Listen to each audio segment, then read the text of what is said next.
So I think, for us, there are two ways that we approach differentiation, so to say. One is that pretty much a large section of the media that people access on a day-to-day basis is very top-down. A bunch of editors sitting in a room decide what their viewers or their readers need to access and the kind of information they should be accessing. For us, it's the other way around. It's really bottom up. What is it that people want to talk about? What are the stories that they have?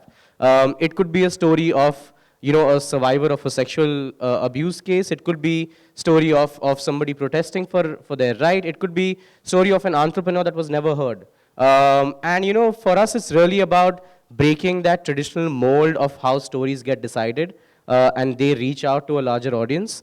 So that's one. But at the same time, the idea also is that more and more people replicate this. So we don't want to hold this idea of crowdsourcing content just to ourselves.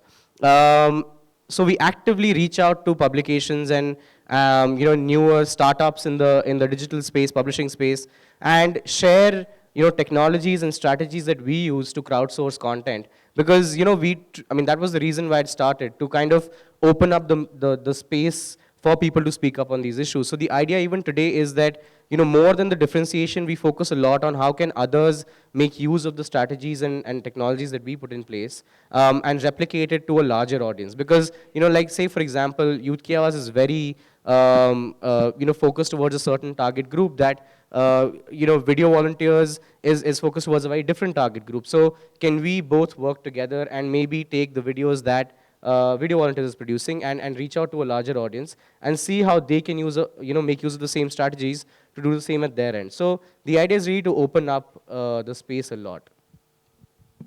I think for me, when I started, started doing the video blogs, it was about telling stories of relatable heroes, people like you and me who are making impact, who are creating sustainable change in their communities, cities, and maybe at a larger scale too.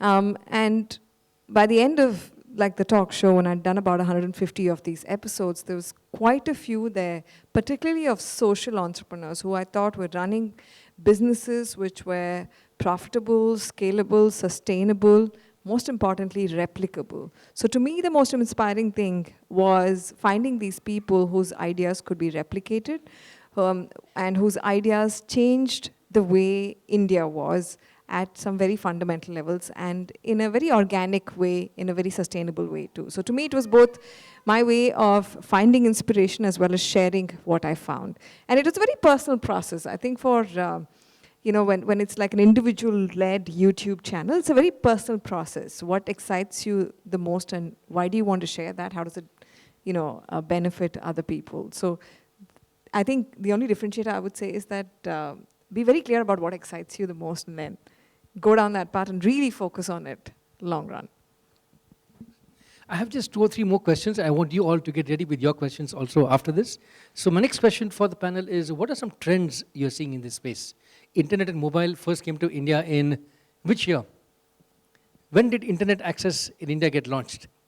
Some of you were maybe not even born at that time. Just joking. Yeah. Sometime in the 90s, says Lakshmi. Yeah, very close. Yeah, 1995. Which year was mobile launched in India? No, also 1995, but at a very slow pace. Both happened in August 1995. Anyway, you can read all that in a book published by Osama called Net Chakra, The History of the Internet in India, 15 years of the Internet, etc. So, what are some trends that we are seeing in this space? Many of the speakers in the morning said the biggest changes are happening only now. Internet plus mobile plus social, location, all of that stuff. So, where are we going now? What do you think, if you were to come back here next year, what do you think we'll be talking about? Let me start with you, since you're doing a lot of mobile now. Okay. I must say, at this point in time, I really liked what Mr. Ray was mentioning earlier about using WhatsApp and groups to speed up administrative processes and communication. I think by next year, we would have seen many more such small yet innovative applications of social media where people have just been introduced to mobile phones and social media. We're sort of been using mobile phones and social media for a long time now. If we gave smartphones and connectivity to somebody who's never used it before, some of the newer, exciting ideas will probably come out of there. So how do they use existing tools? And possibly not the more commonly used tools too. The second thing is also newer applications that will come.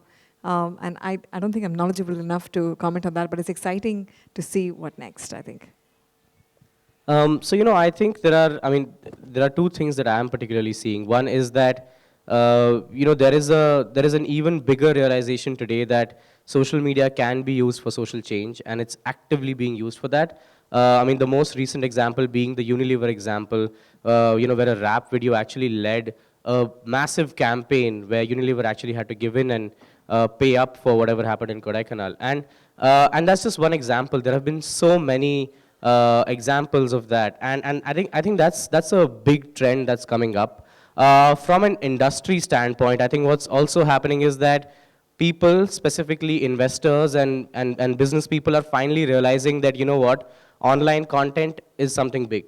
It's profitable because, 5, 6 years back, nobody was looking at the online space as a space that could actually, they were looking at the online space as a profitable space, but it was mostly towards e-commerce and transactional technologies and products and services.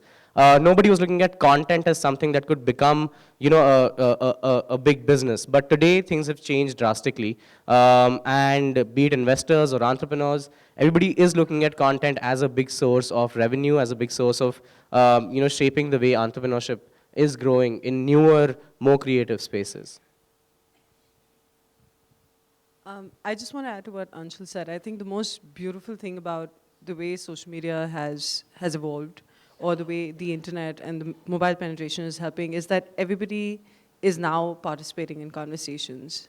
And we're seeing people being able to touch and feel and talk about what they actually believe in, which probably has gone up in the last couple of years. It wasn't that much when we started using internet. I don't even remember what we used internet for when we were in school. Email, that's it. And that took like 10 minutes to get access to. High five, yeah. But now I think people are using all these tools much more seriously, and they're part of the conversation. They've understood what's the business side of it. They understood how they can use WhatsApp to be able to deliver groceries. And I'm talking about a small kinari dukan somewhere. And I think the applicability, because they're so familiar with all this technology, is now coming out much more stronger than it was a couple of years back. And I think it's only going to go forward, and we're going to see more and more interesting things coming out in the future.